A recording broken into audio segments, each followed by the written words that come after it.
Price த Lord. ஸ்கூலில் போனால் ஸ்கூலில் ப்ராப்ளம், காலேஜுக்கு போனால் காலேஜில் ப்ராப்ளம், ஆஃபீஸுக்கு போனால் ஆஃபீஸில் ப்ராப்ளம், பிஸ்னஸில் ப்ராப்ளம், வீட்டில் ப்ராப்ளம் அப்படின்னு நீங்கள் போகிற எல்லா இடத்துலையும் செய்கிற எல்லா காரியத்திலையும் உங்களுக்கு எதிராக சத்ருவாகிய சாத்தான் எழும்பி கொண்டு இருக்கானா? சாத்தான் எப்படி வேணாலும் கிரியை செய்யலாம், மனிதர்கள் மூலமாக, இல்லைனா சூழ்நிலைகள் மூலமாக, அதுவும் இல்லைனா நம்ம சரீரம் மூலமாக கூட சாத்தான் கிரியை செய்வான். ஏன்னா அவனுக்கு தேவை ஒன்றே ஒன்று தான், உங்களை அடுத்தபடிக்கு முன்னேற விடக்கூடாது, ஆண்டவர்கிட்டேருந்து உங்களை பிரிக்கணும். இதுதான் சாத்தானோட குறிக்கோள்.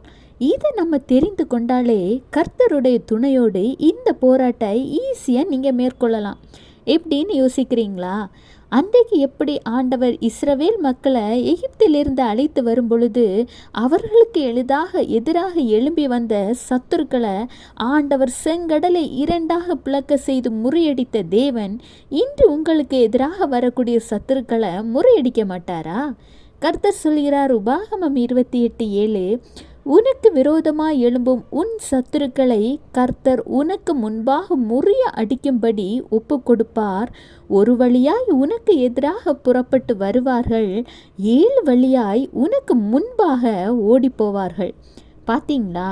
இன்னைக்கு இவ்வளோ கவலையில் இருந்தீங்க, எந்த இடத்துலையும் ஒரு முன்னேற்றம் இல்லை, சத்துருக்கள் உங்களை சூழ்ந்து இருக்கிறாங்க, என்ன செய்கிறது ஏது செய்கிறதுன்னு ஒன்றுமே புரியாமல் ரொம்ப திக்கற்றவர்களாக இருந்தீங்க தானே?